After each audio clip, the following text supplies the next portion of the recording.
صبر جميل والله المستعان على ما تصفون.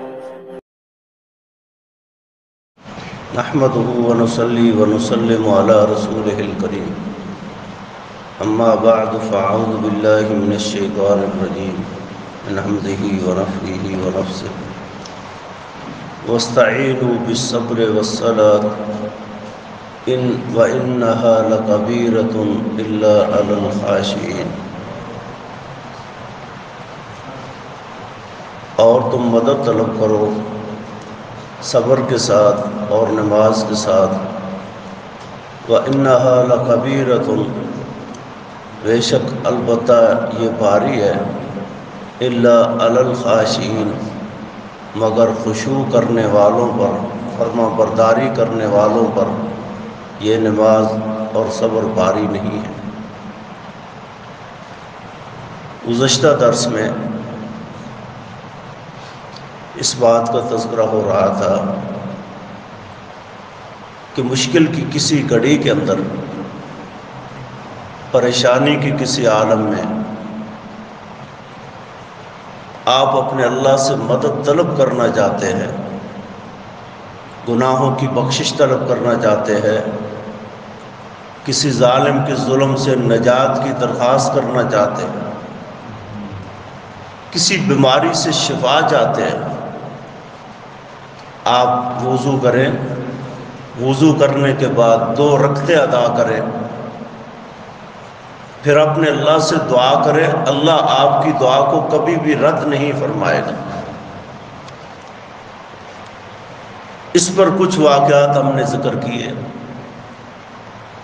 سیر اعلام النبلاء کے اندر شیخ الاسلام امام ذہبی رحمہ اللہ نے ایک واقعہ ذکر کیا ہے، اور واقعہ کے بعد کہا ہذہ کرامۃ بینۃ.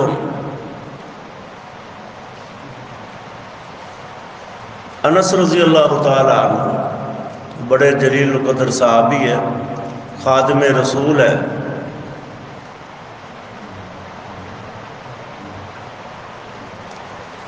ان کی کافی ساری زمین تھی. ایک دن اپنی زمین پہ گئے، وہاں زمین والوں سے پوچھا یہاں بڑی قحط سالی نظر آ رہی ہے، فصل نہیں ہے، برباد ہو چکی ہے زمین، بڑی پریشانی ہے. سیدنا انس رضی اللہ تعالی عنہ فرماتے ہیں پریشان ہونے کی ضرورت نہیں ہے. اپنی زمین سے تھوڑا سا ہٹ کر وضو کیا، 2 رکعتیں ادا کی، پھر اپنے اللہ سے دعا کی. اللہ نے فوراً دعا قبول فرمائی. سیدنا انس فرماتے ہیں فوراً بادل بنے، اور بادل بننے کے بعد فوراً بارش نازل ہو گئی، اور صرف اتنی زمین پہ ہی بارش نازل ہوئی جو سیدنا انس بن مالک رضی اللہ تعالیٰ عنہ کی ملکیت کے اندر تھی.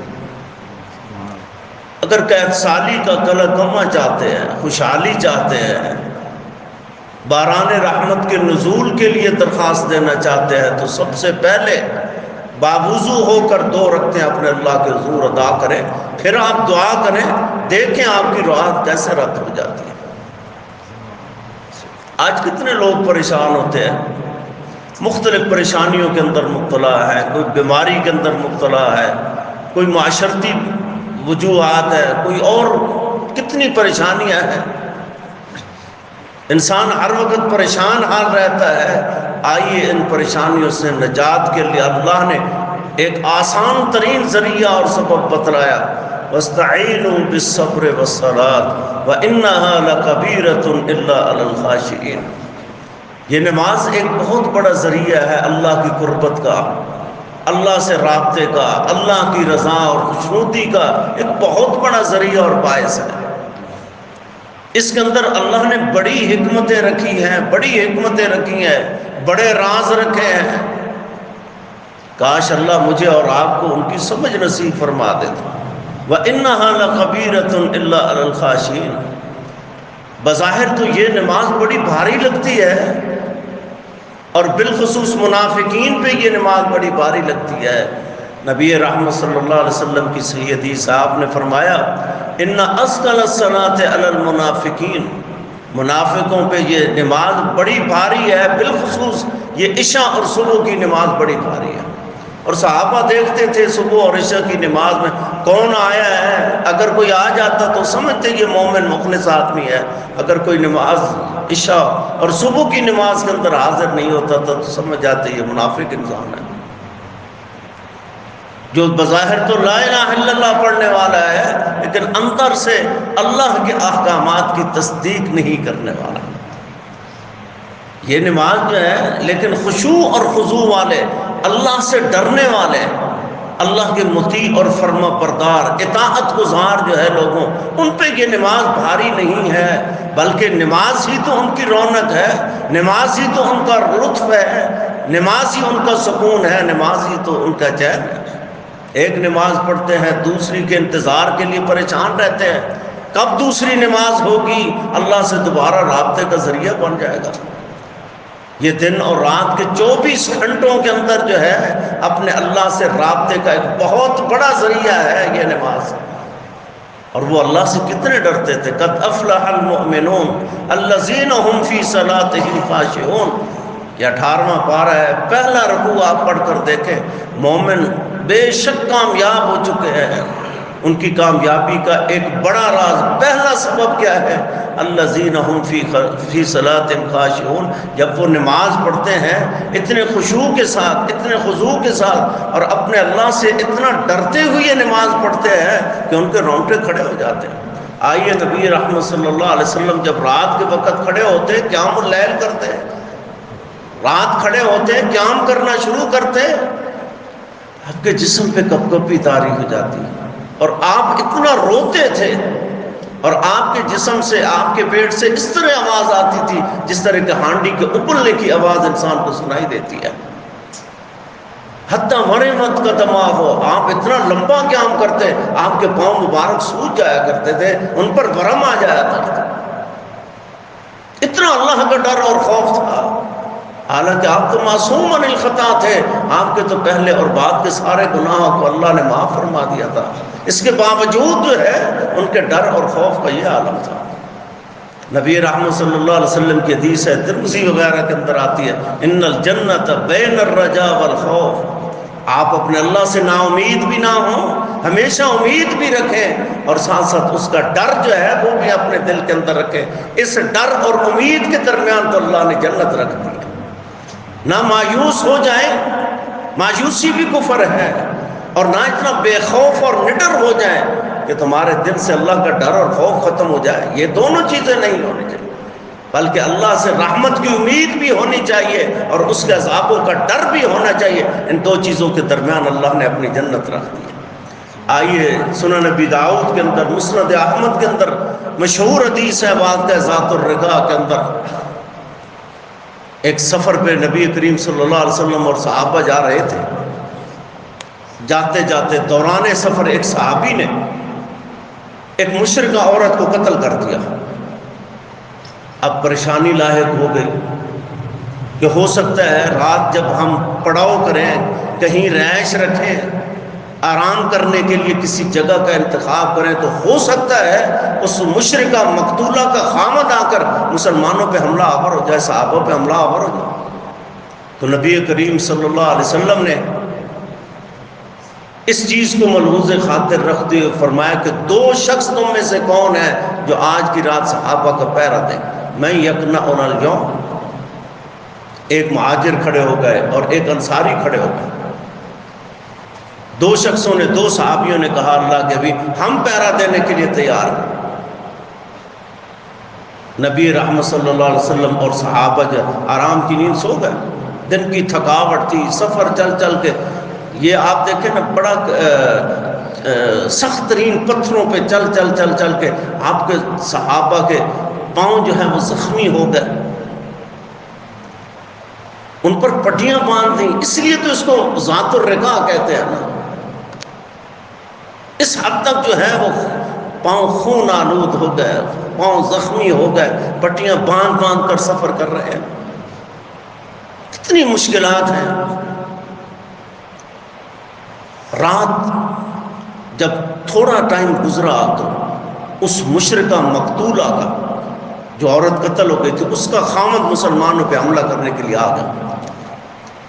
اب یہ جو دو پہرے دار تھے، ایک مہاجر تھے ایک انصاری تھے، ان میں سے آپس میں انہوں نے طے کر لیا کہ ایک جاگتا رہے دوسرا سو جائے، اور جب جاگنے والا تھک جائے تو پھر سونے والے کو اٹھا دے گا. اب ایک سویا ہوا ہے اور ایک جاگ رہا ہے. جو جاگ رہا ہے اس نے سوچا کہ فضول صرف جاگنے سے تو کوئی فائدہ نہیں، ایسا کروں جہاں بندوں کے حقوق کی پاسداری کر رہا ہوں وہاں اپنے اللہ کا حق بھی ادا کرتا رہوں. فارغ بیٹھنے سے تو بہتر ہے، فارغ جاگنے سے تو بہتر ہے ساتھ ساتھ قیام بھی کرتا رہوں اور مسلمانوں کی حفاظت بھی کرتا رہوں. ابھی وہ قیام اللیل اس نے شروع ہی کیا تھا تو وہ مشرک فوراً آ کر حملہ آور ہوگا. اس نے پہلا وار کیا، تیر پھینکا. صحابی کہتے ہیں جب مجھے میرے سینے پہ تیر لگا تو امام ابن کثیر رحمہ اللہ نے البدایہ والنہایہ کے اندر لکھا ہے کہ فوراً اس نے تیر نکالا اور نیچے پھینک دیا، نماز جاری ہے. دوسرا تیر آیا، اسے نکالا اور نیچے پھینک دیا. تیسرا آیا، اسی طرح کرتے کرتے حتیٰ کہ اس کا پورا جسم جو تھا نا وہ خون آلود ہو گیا، خون سے لت پت ہو گیا صحابی رسول. لیکن نماز جاری ہے، چھوڑی نہیں ہے. جب سجدے میں گئے خون میں لت پت اپنے ساتھ والے صحابی ساتھی کو ہاتھ لگایا. جب وہ اٹھا پریشان حال ہوگا. جب اس نے نماز ختم کی تو سونے والے دوسرے پہرے دار صحابی نے کہا یار جب اس نے پہلی دفعہ حملہ کیا تھا مجھے اس وقت آپ بتا دیتے تاکہ وہ واپس بھی نہ پلٹتا اور آپ اتنے زخمی بھی نہ ہوتے. صحابی نے کیا کہا انی اقرأ سورۃ فلن احب ان اقطعها. میں کلام مجید کی ایک سورت مبارکہ تلاوت کر رہا تھا اور اللہ کی قسم میرا دل نہیں کرتا تھا میں اسے ختم کر دوں. جان تو چلی جاتی تو کوئی مسئلہ نہیں تھا، مجھے اتنا لطف آ رہا تھا، اللہ کا اتنا ڈر اور خوف پیدا ہو رہا تھا، میرا دل نہیں کرتا تھا میں نماز کو توڑ دوں اور سورت مبارکہ ختم کر دوں. آج قرآن مجید سنتے سناتے ہوئے لطف کیوں نہیں آتا؟ کیونکہ اس کا معنی کا پتہ نہیں، مفہوم کا پتہ نہیں. اگر معنی کا پتہ ہو، مفہوم کا پتہ ہو، آج ہمارے دلوں کے اندر بھی وہی ڈر اور خوف پیدا ہو جو اللہ کے پیغمبر کے تربیت یافتہ صحابہ کے دل کے اندر تھا. کیسا لطف تھا، کیسا مزہ تھا. آئیے صحیح بخاری کے اندر حدیث آتی ہے جبیر ابن مطعم، یہ اس وقت مسلمان نہیں ہے، یہ بدر کے قیدیوں کے اندر ہے، حالت کفر کے اندر ہے اور بدر کے قیدیوں کی شکل کے اندر آئے تو نبی رحمت صلی اللہ علیہ وسلم نے بدر کے ان کفار قیدیوں کو مسجد نبوی کے بالکل قریب خیمے لگا دیا. اس میں اللہ کی بڑی حکمتیں تھیں. قرآن سنیں گے، قرآن کان میں پڑے گا، ہو سکتا ہے کوئی انقلاب تبدیلی آ جائے کیونکہ قرآن مجید تو ایک انقلابی کتاب ہے. جبیر ابن مطعم کہتے ہیں پہلی نماز جب وہاں قید ہو کر آئے تو پہلی نماز جو آئی وہ مغرب کی نماز تھی. نبی رحمت صلی اللہ علیہ وسلم نے مغرب کی اس نماز کے اندر زندگی میں پہلی مرتبہ ایک بڑی لمبی سورت پڑھی جس سورت کا نام سورت طور ہے. وَالطُّورِ وَكِتَابٍ مَّسْطُورٍ. یہ سورت مبارکہ کافی لمبی ہے اور مغرب کی نماز کے اندر اللہ کے پیغمبر نے کی ہے. شاید یہ پہلی مرتبہ بھی کی ہو اور آخری مرتبہ بھی کی ہو، اس کے بعد آپ نے تلاوت مغرب کی نماز میں نہ بھی کی. جبیر ابن مطعم کہتے ہیں جب میرے کان کے اندر سورت طور کی یہ آیات مبارکات پڑھی وَالطُّورِ وَكِتَابٍ مَّسْطُورٍ، یہ آیتیں میں سنتا گیا اور میری زندگی کی کایا تبدیل ہوتی گئی. ادھر نماز مغرب مکمل ہو گئی، ادھر میں مسلمان ہو گیا. یہ ہیں صحابہ، یہ ہیں مسلمان مومن. ان کے لیے نمازیں مشکل نہیں تھیں، ان کے لیے نمازیں تو باعث سکون تھیں. جب بھی کسی کو معمولی سی کوئی پریشانی لاحق ہوتی فوراً اللہ کے گھر میں آتا، 2 رکعتیں ادا کرتا، گڑ گڑاتا، دعائیں کرتا، اللہ اس کی دعاؤں کو قبول کر لیتا. آئیے مسند احمد کی حدیث ہے، آخری بات عرض کرتا ہوں. ابو عبد الرحمن السلمی رضی اللہ تعالی عنہ بڑے جلیل القدر انسان ہیں، محدث ہیں، ہزاروں لاکھوں حدیثوں کے حافظ. جب موت کا وقت قریب آیا، چارپائی پہ پڑے ہیں، گھر میں ہیں، کہا مجھے اللہ کے گھر لے جاؤ. لوگوں نے کہا، برادری نے کہا یہاں آپ کے لیے آسائشیں بھی ہیں، سہولیات بھی ہیں، ہمارے لیے بھی آسانی ہے، اب اللہ کے گھر میں کیوں جاتے ہیں؟ کہا نہیں، میری چارپائی لے جاؤ اللہ کے گھر میں. وہاں پر لے گئے. لوگوں نے پوچھا حضرت سلمی رضی اللہ عنہ سے کہ آپ اپنے گھر میں رہتے، آخری وقت تھا، بچوں کے پاس رہتے، بیوی کے پاس رہتے، رشتہ داروں کے پاس رہتے، سہولیات بھی ہوتی ہیں، آسائشیں بھی وہاں تھیں، آپ یہاں مسجد کے اندر آ گئے. کہا اس لیے آیا ہوں، میں نے نبی رحمت صلی اللہ علیہ وسلم سے حدیث سنی. کیا حدیث تھی؟ کہ جب ایک انسان نماز پڑھتا ہے، دوسری نماز کا انتظار کرتا ہے، کأنہ فی الصلاۃ، اس دوسری نماز کے انتظار کا اس مسلمان مومن کو اجر و ثواب اتنا ہی ملتا ہے جس طرح ایک نمازی نماز پڑھ کے اپنے اللہ سے اجر و ثواب وصول کرتا ہے. اور میرا دل چاہتا ہے میں نماز کا انتظار کر رہا ہوں، اسی صورت کے اندر اپنے خالق حقیقی سے جا ملوں، تاکہ قیامت کے دن جو ہے مجھے نماز کے انتظار کرنے والوں میں سے اٹھایا جائے. ان کے لیے تو یہ نمازیں باعث سکون تھا، باعث رحمت تھی، باعث برکت تھی، باعث چین تھا. اسی بات کی دعوت دیتی ہوئی اللہ رب العزت کیا کہتے ہیں؟ وَإِنَّهَا لَكَبِيرَةٌ إِلَّا عَلَى الْخَاشِعِينَ. یہ نماز بھاری ضرور ہے، لیکن کن لوگوں پر ہے؟ منافقوں پر ہے. کن لوگوں پر ہے؟ کافروں پر ہے. کن لوگوں پر ہے جو نماز کے اندر سستی اور کاہلی کا مظاہرہ کرتے ہیں، جو رسم رواج سمجھ کے، عادت سمجھ کے اس کو ادا کرتے ہیں، ان کے لیے یہ بڑی مشکل ہے. سردی کے موسم میں گرم ترین بستر کو چھوڑ کر اللہ کے گھر میں آنا کوئی معمولی مسئلہ نہیں. سخت ترین گرمی کے اندر جو ہے، گرمی کی شدت اور حدت برداشت کرتے ہوئے دن دوپہر اللہ کے گھر میں آنا، نماز ظہر اثر ادا کرنا آسان کام نہیں ہے. بظاہر یہ بڑا مشکل کام ہے، بڑا بھاری لگتا ہے، لیکن جن لوگوں کے دل کے اندر اللہ نے ڈر رکھا ہے، خوف رکھا ہے، اطاعت و فرما برداری کا جذبہ اور عنصر رکھا ہے، ان لوگوں کے لیے یہ نماز باعث سکون ہوتی ہے، باعث چین ہوتی ہے، باعث رحمت سمجھتے ہیں، انہیں لطف آتا ہے، مزہ آتا ہے.